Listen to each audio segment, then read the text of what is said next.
Berita Mission, Sabat 26 September 2020. Masih dari negara Guinea. Ditulis oleh Maria, 29 tahun, dengan judul cerita Akhirnya Bebas. Ibu membawa masalah kepada dirinya sendiri setelah gagal meyakinkan putrinya Maria untuk meninggalkan Kristus. Ibu memasukkan pil tidur ke minuman Maria di restoran dengan bantuan adik perempuan Maria.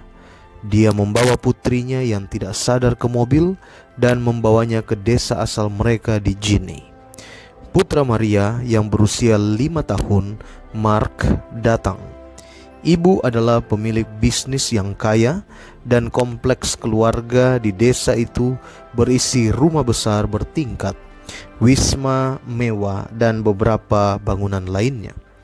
Sebuah pagar tinggi mengelilingi properti itu dan seorang penjaga mengawasi dengan cermat di gerbang. Maria dikunci di kamar. Ibu punya rencana jahat. Dia telah membawa penyewa seorang dukun dari Nigeria untuk mengubah pikiran Maria tentang Yesus. Aku tidak akan pernah menyangkal Yesus bahkan jika kamu membunuhku, kata Maria ketika dia melihat dukun itu. Saya akan menyembah Yesus bahkan jika saya tidak pergi ke gereja. Yesus ada di mana-mana.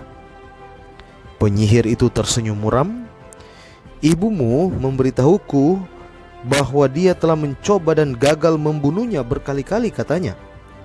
Tetapi izinkan saya memberitahu Anda bahwa saya memiliki sesuatu yang lebih kuat daripada Yesus Anda. Dia mencampur bubuk aneh dengan air dan memaksa Maria untuk minum. Kemudian dia mengoleskan lotion aneh di tubuhnya. Tolak Yesus atau mati, katanya. Maria menolak. Aku tidak akan pernah menyangkal Yesus, katanya. Ibu membantu dukun dalam pekerjaannya. Suatu hari dia mengoleskan bedak aneh ke wajah Maria. Luka pecah di kulit Maria, dan hari berikutnya tubuh Maria berdarah di mana-mana. Putra Maria, Mark, tidak mengerti apa yang terjadi dengan ibunya. Ketika dia melihat wajah ibunya yang penuh luka, dia menangis. Tetapi dia ingat berdoa bersama ibunya setiap malam sebelum tidur. Dia memohon adik perempuan Maria, Haja, untuk berdoa bersamanya. Haja setuju, tetapi pertama-tama memastikan ibu tidak ada di dekat situ. Yesus, tolong selamatkan ibu, doa Mark. Bantu dia untuk sembuh. 7 bulan berlalu. Maria menjadi sangat lemah sehingga dia hampir tidak bisa bergerak. Dagingnya berbau busuk. Haja takut dan memanggil salah satu teman Advent Maria. Maria sekarat, katanya. Mohon doanya. Teman itu meminta untuk berbicara dengan Maria, tetapi Haja menjelaskan bahwa adiknya terlalu lemah. Dia mengambil foto Maria di ponselnya. Teman Advent menangis ketika dia menerimanya. Aku tahu ibumu ingin membunuhnya, katanya. Saya akan meminta semua anggota gereja untuk berdoa. Anggota gereja di seluruh Guinea berdoa untuk Maria. Setelah beberapa hari, teman Advent itu memanggil Haja. Aku tahu akan sulit bagi Maria untuk bepergian, tetapi bisakah kamu membantunya melarikan diri? Aku akan mengirim uang.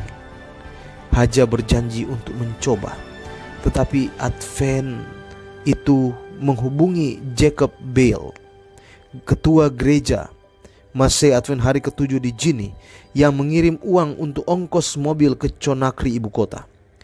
Haja melihat peluangnya pada hari Jumat pagi ketika ibu sedang pergi untuk urusan bisnis. Si dukun meninggalkan rumah dengan tugas dan Haja mengirim penjaga untuk membeli sesuatu di toko. Membuka pintu gerbang kompleks, dia memanggil mobil yang lewat dan membayar sopir untuk membawa Maria dan Mark ke kantor gereja Advent di Conakry. Saat Maria dan Mark bepergian, keributan kecil meletus di kantor gereja. Penjaga gereja melihat ular hijau, kuning, dan coklat di pohon mangga dekat gerbang depan dan meminta bantuan. Tetapi ketika pria lain tiba, ular itu tidak ditemukan. Kemudian pada saat itu Maria dan putranya tiba dan dibawa ke kamar tidur tamu. Maria mengambil ibu yang kelelahan dan itu menemukan tidur. doa Tuhan Yesus Pagi yang telah berikutnya digarisbawahi. pada hari Sabat, para Meskipun penatua dia tidak gereja pernah belajar mengurapi Maria membaca, dan berdoa namun untuknya dia di gereja. berhasil membacanya. Ketika mereka berdoa, Lalu dia Maria membuka jatuh halaman ke lain, lantai tanpa dan sadar. ternyata hal itu Ketika dia mengejutkannya. sadar kembali, dia bingung Ternyata dan dia juga tubuhnya bisa sakit. membaca ayat-ayat lain. Michelle Guilafogui, Hari berikutnya, sekretaris Maria eksekutif dan tidak bendahara sabar gereja untuk bercerita Advent kepada di Hamado. Gini, membawanya kembali ke Kemarin ruang kamu tamu untuk menertawakan, beristirahat. tetapi sekarang aku mau Ketika menunjukkan dia kepadamu tertidur, bahwa seekor aku ular bisa membaca, hijau, katanya. kuning, dan coklat Tidak merayap ke mungkin, jendelanya katanya Hamado. dan memasuki sebuah Bahkan lubang di dalam dinding, mimpimu pun berusaha kau tidak menemukan bisa jalan membaca. masuk ke dalam ruangan. Maria membuka Itu halaman adalah Alkitab ular dari secara pohon acak mangga. dan membaca. Seorang anggota gereja Hamado tampak memperhatikan terkejut ular dan kaki takut. 3, 1 meter, Bagaimana kamu dan bisa meminta melakukan bantuan. itu? Tanyanya. Kerumunan berkumpul di luar Sebuah buku. jendela, Itu mencoba adalah membujuk kecerdasan ular keluar manusia. dari lubang. Maria menjawab Seseorang sembari membuat obor tersenyum. darurat untuk meletakkan Jika kamu kantong benar-benar plastik yang percaya disiram bensin bahwa kamu di dapat ujung melakukan tongkat sesuatu, kayu dan maka menyalakannya. kamu bisa Ketika melakukan. dia menusukkan tongkat berapi Sejak ke saat itu, lubang, ular Maria itu membaca melompat Alkitab keluar dan setiap hari. jatuh menggeliat ke Dia tanah. kemudian menyadari Michelle bahwa melompat Yesuslah ke ular, yang memberinya menghancurkan kemampuan kepalanya secara untuk membaca instan. Alkitab. Beberapa Dan jam dia kemudian memberikan ponsel hatinya Maria berdering kepadanya. dengan panggilan Haleluya. dari nomor yang tidak dikenal. Dia Gereja takut Masih untuk Advent hari yang menjawab, ke-7 menghadapi tetapi orang itu tantangan terus besar menelpon dalam pemberitaan kembali. Injil di Gini. Jika mereka yang terus hanya memanggilmu, memiliki 7% itu pasti populasi penting, yang kata seorang beragama teman Kristen gereja. dan banyak orang Jawab yang ini. memusuhi agama Kristen. Penelpon itu adalah Bagian adik dari persembahan perempuan Sabat Maria, ke-13 Haja. triwulan ini Aku akan hanya ingin membantu memberitahumu pembangunan bahwa kamu punya waktu untuk Gobaya sembuh, katanya. Academy, Aku yaitu tahu kamu sekolah akan ke-12 sembuh di sekarang. Conakry. Mengapakah Gini, kamu mengatakan itu, agar tanya kasih Maria. Tuhan Yesus Dengar, kata dapat Haja. diajarkan Bisakah kepada kamu banyak mendengar suara anak ambulans? dari keluarga Ambulans? non-Kristen. Apakah yang terjadi, Terima kata kasih Maria. atas kedermawanan Apakah sesuatu saudara. terjadi pada ibu? Demikianlah cerita Tidak, mission kita bukan untuk ibu, pada kata hari Haja. Sabat ini. Penyihir Tuhan dari Nigeria. memberkati. Dia jatuh dari lantai 2 rumah kita. Kepalanya terbentur ke tanah lebih dulu dan mati seketika. Tengkoraknya hancur. Keesokan harinya luka Maria mulai menghilang.